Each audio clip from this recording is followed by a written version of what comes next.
Happy Monday, everyone, and welcome to UMortgage Presents the Monday Market Update. My name is Nash Paradise, and normally joined by my good-looking friend, Matt Gougé. He is probably somewhere sunny and wonderful, hopefully enjoying his day off and vacation.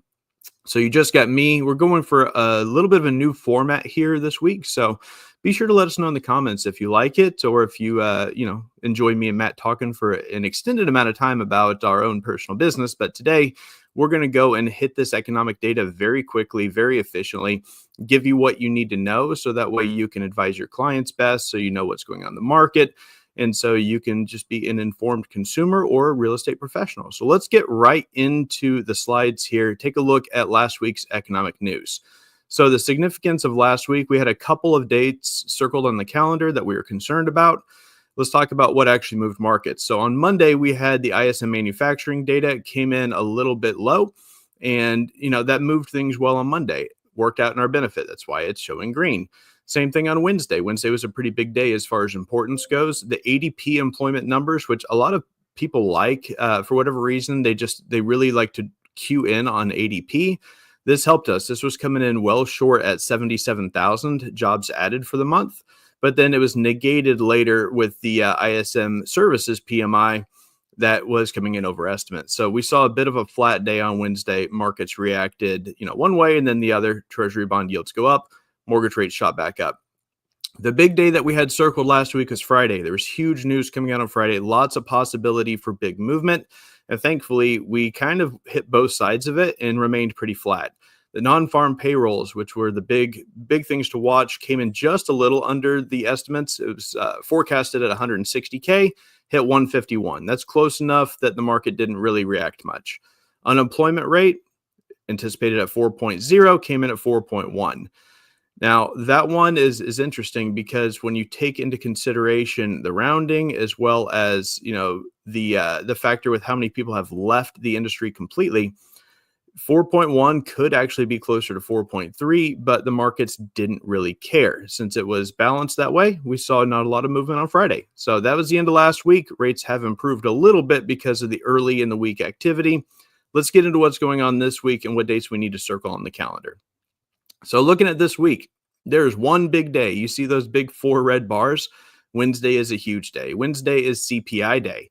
We've got month over month February. We've got year over year. We also have the food and energy numbers coming out. So looking at the projections, what we're anticipating here, month over month is kind of interesting because previous we hit a 0.5%. We are forecasting 0.3%.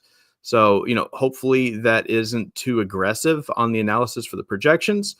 And then looking at the overall inflation rate, what most people call the inflation rate here, the year over year, going from 3% to a 2.9 projection is interesting. Getting that projection into the 2s gives us a lot of room to miss. If this was to come in at, 3.1, something like that, that could move the markets pretty severely because this is the first time that I can remember where we've got projections coming in the 2s. And once inflation does hit the 2s, that's pretty significant. No other huge data coming out. Thursday, we've got the producer price index for food and energy year over year. That's just anticipated to be flat, 3.6 to 3.6 in the projections. So Not anticipating anything there, but Wednesday is the day to watch. We could have some pretty severe moves in the market. If we miss on any of that, it's going to be important to watch and see how bond traders are reacting throughout the week.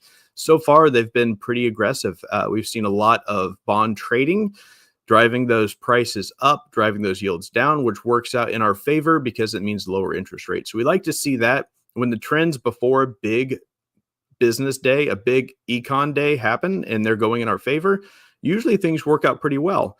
When the trends are going the opposite direction, that can get a little scary. That means someone knows something that is not public yet or is anticipating and betting that way. And, you don't want to go against the big money. So let's move on to the Fed funds rate. We usually talk a lot about where the Fed rate's going. Our next big Fed decision is on 3/19. I say big Fed decision because it's a Fed decision, but it's not a big one because we're not anticipating any movement whatsoever. As you can see from this chart, and it's a new one if you've been with us for a while, the probability index here. So we got 97% stating we are not going to see a drop in March. And I agree with that completely. If you've been listening to me and Matt for a while, we feel like that first drop is likely going to be in June, excuse me, of this year. And that's probably where we are. I swallowed my gum. That's fun. That's why I normally have Matt on here with me in case I do something stupid like swallow my gum. All right, take two. Oh, wait, this is live. So June, no real movement. I'm sorry. June is our first movement, 84.6%, showing that in June, we should see the first Fed rate drop. What's interesting here is looking into the July, the September, the October meetings. We've been talking all along this year that the Fed projection went from, 5 rate drops down to 0 to 2. We've been on 2 for a while, but this is kind of changing the game here. We've got 1 probably in June. We've got a 2nd possibly in July now, and a 3rd likely by the time we get to December. That's really, really interesting. We were not thinking we'd have that many drops this year. So if we keep trending in this direction, if the economic news keeps moving this way, it could be a little bit more aggressive of a year for overall mortgage rates than we were originally thinking, and better to beat projections this way. Now, if you listen to Powell's speech last week, he basically said the Fed is still kind of sitting back and waiting. They're going to see what happens with the tariff situation. That's a lot of moving parts right now and can impact things in a pretty severe way.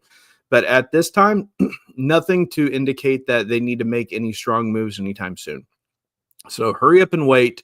June 18th is a good day to be looking at. Probably going to see that first rate drop. Now, keep in mind, as the Fed's dropping rates doesn't necessarily mean mortgage rates are going to follow. Usually mortgage rates move in advance of a Fed rate drop. The last couple of Fed rate drops, mortgage rates actually went up at that point. So we're just going to take a pretty good backseat on all this, watch it and see the more important factors like the econ news. But this is interesting as it goes all the way into the end of 2026, projecting a Fed rate somewhere in that 3.25, 3.5%. The long futures have a lot of room to move. So what does this mean to us? What does this mean to interest rates? Where are we going from here? Well, let's take a look at the rate calendar. So this shows us, again, my favorite chart, where have rates been, so we can try to anticipate where they're going, which is a bit of a fool's errand here, knowing what the news looks like this week. But just so everyone knows, at this time, the average overnight 30-year fixed has popped up just a hair to 6.79, and you can see that little blip here from the end of last week. We've already erased that movement. So just today's economic news coming out, which is almost nothing, but the bond trading has been favorable, sending bond yields down a little bit on the 10-year. So that 6.75 mark is definitely staying pretty consistent right now. We came down pretty fast over the last few weeks, and there's no reason to believe we won't continue heading in this nice directional trend. There's nothing major in the news that we think that we're seeing any huge misses. And I think most experts have been fairly aligned in that we should see just very slow, steady movement getting down, as we cross the mid sixes, as we get down the low sixes, basically where we were in September, October of last year. We'll probably see some resistance, but getting into the spring buying market, I love what we're seeing. Rates in the sixes are a lot better than the sevens. So we're just going to take the good news and go from there.